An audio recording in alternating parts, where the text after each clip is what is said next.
this is definitely not a clickbait video, I promise. And it's basically just me trying to document what I've been doing for the last 10 years as a migrant in the UK, as a working class people that started a very small pot of money and slowly grew into this net worth. Most importantly, my investment isn't anything impressive like cryptocurrencies, NFT and things like that. In fact, it's just things that are very generic like properties, pension, ISA and a little bit of cash really. And in this video ultimately, I just want to share my tips and experience and the insights that hopefully are able to inspire some of the people who've already on the journey or wanted to be on this journey. And ultimately, I also reached a conclusion after going through this journey for the past 10 years and I reached a new goal that I wanted to achieve, which I will share in the later of the video. So let's talk about how I begin this journey and let's start this. Let's start at the beginning, right?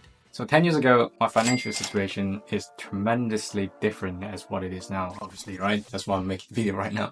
And I think I started as a technical consultant at a very small consultancy firm and my annual salary is just £20,000. And back then, the standard of £20,000 a year, it's kind of bad actually, but I kind of knew that what I signed up for because obviously my situation that I require visas, you know, it's just credit back that I helped the company and company helped me as well. However, I think it's not all bad thing, right? Because of that, I only have one goal, and the goal is to get my indefinite leave to remain in the UK at the same time building a pot of money to get my very first property. And how on earth actually you were able to buy a house with £10,000 of salary in the UK?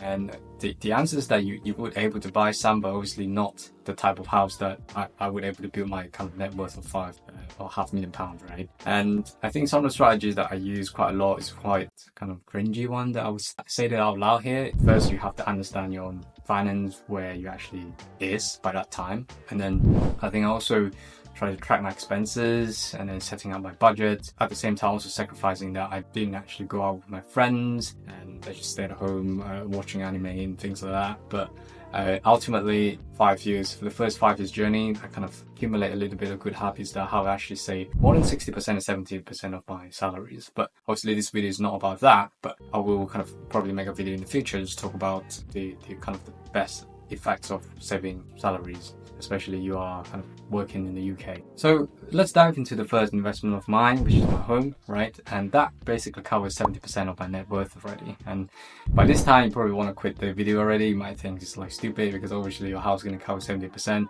That's the whole thing that what makes me come to a conclusion, which I will share at the end of the video. Not just that, currently the house is actually valued at £400,000, which is quite good. I bought the house about £300,000 at the peak of COVID. That time the housing pricing was tanking because people were just worried about the market going to crash and people just panicked and tried to sell the house. So I spent £300,000, bought a house, 4-bed semi-D house near Milton Keynes, and probably it was one of my best decisions because although people didn't actually quite like Milton Keynes because it's just a place with glazing buildings, concrete cows as well, and there is no characteristics of how the city in the UK actually looks like. But for me, I kind of liked it because it's modern.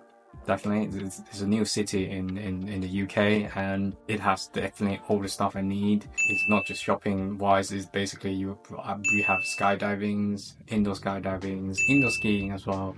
And there are lots of parks that, you know, it's too much to speak in this video really. So that's my first investment, and although it's a good buy for me at the time, it's a 1970 house which we definitely need to renovate it, and by the time, and we're actually doing it at the moment, doing the loft conversion and the rear extension, which there will be more video on that. And by the time we finish it, I think that this will be considerably a lot more higher in amount of a house. Then yeah, we'll share how the journey goes by that time for sure. So the second one is just pensions and ISA, and I focus on long-term savings quite a lot, exactly like my pensions, and contributing to my pension was a decision that most people didn't really agree with because they think that you won't able to spend that money by the time you're 57.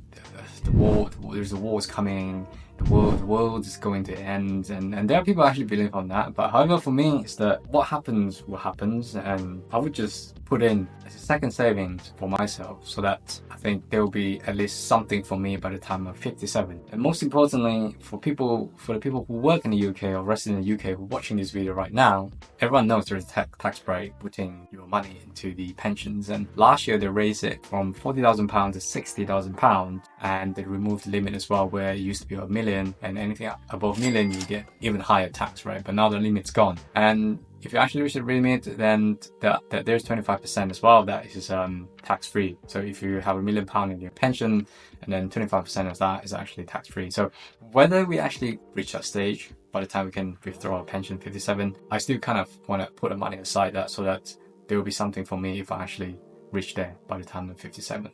So that's a lot of people that never agree that, and people just want to spend all the money as they can and enjoy their life, which I kind of understand, but I do think that still, at least I would say 10 to 20% that you would actually want to save. And the most importantly, because I keep big and I've forgotten the fact, I want to share that at the moment my pension is about £100,000 approximately, and it's kind of the past 10 years of savings as well, and then it's actually in Aviva S6 investment plan, I think, and then it's kind of go up and down. So it's been 96,000 and then 100,000 and goes down again. But £100,000, it's okay for now, for my age, with 33, and I would like to actually put more. I think my good position to be in is about £250,000, which is a good position. The next bit is another pension. Obviously another pension, right? You have pension. So the first pension is the pension that I put my money aside, and second pension is actually my work pension, which is worth about £20,000. That £20,000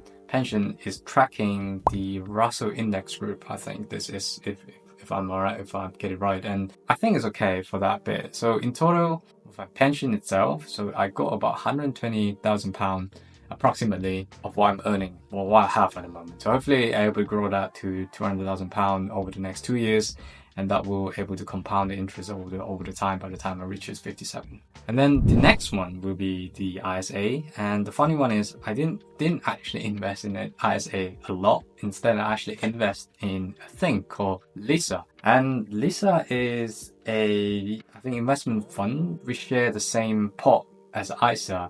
Whatever we put into Lisa, you will get 20% from the government, so that you can actually pay toward your first house. And so we're just paying that in, and then the Lisa fund we actually in is in Nutmeg at the moment. So Nutmeg is a robo-investor. It's okay. So after 4 years, we got the amount by the time I'm recording this video is £21,000. It's alright, I think, but I do feel like I will get more if I put into S&P 500, and I will tell you why. Because I also have £100 that I invested in back then in Trading 212 during the peak of COVID. I bought a list of shares of different companies like BP's, IBM, things like that, Microsoft, Apples and things like that. And what happened that the £100 actually grew to £160. And I do hope that I'm able to do some B-roll shortly, which I can share the proof that it's actually grew 60%. I have to check if my app will allow me to actually record that pages, with some of my pension doesn't allow me to do so. But it's just amazing that I just feel like if I actually invested £10,000 at that time, I would have gotten £16,000 now, which is £6,000 raise for the past 4 years, I think, which is pretty good, I would say, to be fair. I think net worth also means almost nothing, actually, and that is basically the conclusion I came across, right? And I think generally, if people actually still watch under this moment, after all the rumblings you just talk about for the past 8 minutes, right? The conclusion is net worth isn't actually liquid, and I still have to pay my debt, my mortgage. I still have to work 9 to 5 job, and then still trying to make a YouTube video. Hopefully one day people watch my video, and then I'll get probably £1, £10 of ad revenue share out of it. In serious note is that it's great to have this kind of net worth. After calculating, you just felt like, wow, this is the achievement I did so far the past 10 years. But at the same time, some of that actually doesn't generate income for me. That's the conclusion that I came to, and that's also kickstarted me. A new goal in my life is that I'm going to build a new income stream that will give me £1 a day consistently for a period of time, and I will try to grow that to £10, £100 and £1,000. I've made a last video that talks about it, some of the plans and ideas I'm going to do it, and then I'm due to give an update in probably next week or week or two after this video is being published. At the same time as well, right, a lot of people are also trying to chase the extrinsic value of the money, which is great. And by the time of me, currently 33 years old, I just felt like I'm a little bit of burnout or tired. I'm not sure tired of working, but tired of just chasing the reward at the end. So currently, I'm more working toward intrinsic values and trying to be happy doing things like YouTube, which I'm recording now, though I know that no one's going to watch my video anyway. And then probably only my editor is going to watch this by editing this video. But at the same time as well, it's not just saving all the money, 90% of your salaries, and then you don't actually enjoy your life and things like that. I do think that you have to find balance of that, but it also doesn't mean that you should spend all your money thinking the world is coming to the end, and then you basically live with nothing by the time you're actually 57. So that's the end of the video. It's some of the key learnings really. Trying to max out my pension to get a compounding interest that will compound it until I'm 57, then I can retire on that part of money, which is probably one of the things I'm trying to aim for at the moment. And also diversify your incomes as well. I think a lot of people talk about that, but is that easy to do that? After 10 years, I'm still trying to do it, and I think my main income stream is still my 9-to-5 job, which is not something good. But by the time I'm able to create another income stream based on a 9-to-5 job, it's probably another properties that I could have rented out and probably get £1,000 to £2,000 a month, which is not really ideal. So that I think that's why I think this is one of the topics that I would kind of focus and think about it at the moment. Not sure if anyone actually watching until this moment, but I really like you guys to leave your comments down below to share your financial journey, your financial goal, and then it would be good to know that someone actually on the same path as me.